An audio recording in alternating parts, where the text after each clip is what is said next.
1974 में ADM Jabalpur versus Shivkant Shukla case का फैसला आया था, जो भारत में एक बहुत महत्वपूर्ण सुप्रीम कोर्ट डिसीजन माना जाता है।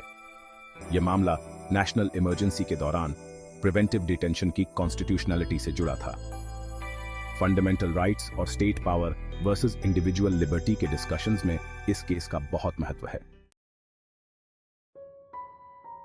बैकग्राउंड: यह केस भारत में इमरजेंसी पीरियड के दौरान 1975 से 1977 तक उस समय की प्रधानमंत्री इंदिरा गांधी ने जो इमरजेंसी डिक्लेयर की थी, उसके दौरान का है। इस पीरियड में बहुत ज्यादा पॉलिटिकल रिप्रेशन, सिविल लिबर्टीज कम कर दी गई और फंडामेंटल राइट्स को सस्पेंड कर दिया गया था। जिस कानून पर बहस चल रही थी वह 1950 का प्रिवेंटिव डिटेंशन एक्ट था, जिसके तहत कुछ परिस्थितियों में बिना मुकदमे के लोगों को हिरासत में लिया जा सकता था। सरकार ने इसे नेशनल सिक्योरिटी के लिए जरूरी बताया था। की facts of the case: Shivkant Shukla एक पॉलिटिकल एक्टिविस्ट थे जिन्हें प्रिवेंटिव डिटेंशन एक्ट के तहत हिरासत में लिया गया था। शुक्ला की गिरफ्तारी को इस आधार पर चुनौती दी गई थी कि यह उनके फंडामेंटल राइट्स आर्टिकल्स 21, जो कि right to life and personal liberty है, और 22, जो अरेस्ट और डिटेंशन से सुरक्षा देता है, का उल्लंघन करता है। शुक्ला ने रिहाई के लिए एक रिट पिटीशन दायर की, जिसमें उन्होंने तर्क दिया कि उनका डिटेंशन आर्बिट्रेरी और अनकॉन्स्टिट्यूशनल था। For the petitioner Shivkant Shukla, Shukla के वकील ने दलील दी कि जिस तरह से प्रिवेंटिव डिटेंशन एक्ट को लागू किया गया, उसने उनके right to life and personal liberty का उल्लंघन किया, जिसे उचित सुनवाई और ड्यू प्रोसेस के बिना छीना नहीं जा सकता है। यह तर्क दिया गया कि यह एक्ट बिना पर्याप्त कानूनी सुरक्षा उपायों या अदालत में चुनौती देने के अवसर के आर्बिट्रेरी डिटेंशन की अनुमति देता है। याचिकाकर्ता ने जोर देकर कहा कि इमरजेंसी के दौरान भी फंडामेंटल राइट्स की रक्षा की जानी चाहिए और कानून का इस्तेमाल ऑपरेशन के औजार के रूप में नहीं किया जाना चाहिए। फॉर द रिस्पोंडेंट, जो कि भारत सरकार है, दलीलें काफी मजबूत थीं। सबसे पहले उन्होंने नेशनल सिक्योरिटी पर जोर दिया।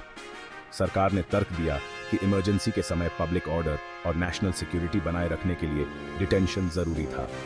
इसके बाद उन्होंने लेजिस्लेटिव अथॉरिटी के बारे में बताया। राज्य ने कहा कि प्रिवेंटिव डिटेंशन एक्ट संसद द्वारा बनाया गया एक वैलिड लॉ था और इसके प्रोविजंस कॉन्स्टिट्यूशनल थे। अंत में सरकार ने कोर्ट से नेशनल सिक्योरिटी के मामलों में जुडिशियल रिस्ट्रेंट बरतने का आग्रह किया।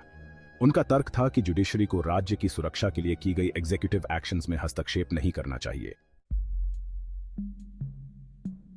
Supreme Court proceedings: Supreme Court की सुनवाई में right to life and personal liberty के दायरे और इमरजेंसीज के दौरान स्टेट पावर की सीमाओं पर गहन बहस हुई। कोर्ट ने प्रिवेंटिव डिटेंशन लॉज की कॉन्स्टिट्यूशनलिटी और इंडिविजुअल राइट्स और स्टेट इंटरेस्ट्स के बीच संतुलन की जांच की। 1976 में एक कंट्रोवर्शियल रूलिंग में सुप्रीम कोर्ट ने अपना फैसला सुनाया, validity of preventive detention. Court ने प्रिवेंटिव डिटेंशन एक्ट की कॉन्स्टिट्यूशनल वैलिडिटी को बरकरार रखा और कहा कि इमरजेंसीज के दौरान right to life and personal liberty को कम किया जा सकता है। No judicial review. Majority opinion यह था कि डिटेंशन के आधार जुडिशियल रिव्यू के अधीन नहीं थे, यानी लोगों को बिना मुकदमे के और बिना कारण बताए हिरासत में रखा जा सकता था। डिसेंटिंग ओपिनियंस: कोर्ट ने असहमति जताई, यह तर्क देते हुए कि कॉन्स्टिट्यूशन इमरजेंसीज के दौरान भी फंडामेंटल राइट्स की सुरक्षा प्रदान करता है और आर्बिट्रेरी डिटेंशन जुडिशियल स्क्रूटनी के अधीन होना चाहिए। सिविल लिबर्टीज: इस फैसले ने सिविल लिबर्टीज और इमरजेंसीज के दौरान स्टेट द्वारा पावर के दुरुपयोग की संभावना के बारे में गंभीर चिंताएं पैदा की। इसने सरकार को बिना ड्यू प्रोसेस के लोगों को हिरासत में लेने की अनुमति दी, जिसकी व्यापक आलोचना हुई। जुडिशियल अकाउंटेबिलिटी: इस फैसले ने जुडिशरी और एग्जीक्यूटिव के बीच तनाव को उजागर किया। आलोचकों का तर्क था कि इसने फंडामेंटल राइट्स के रक्षक के रूप में जुडिशरी की भूमिका को कमजोर किया।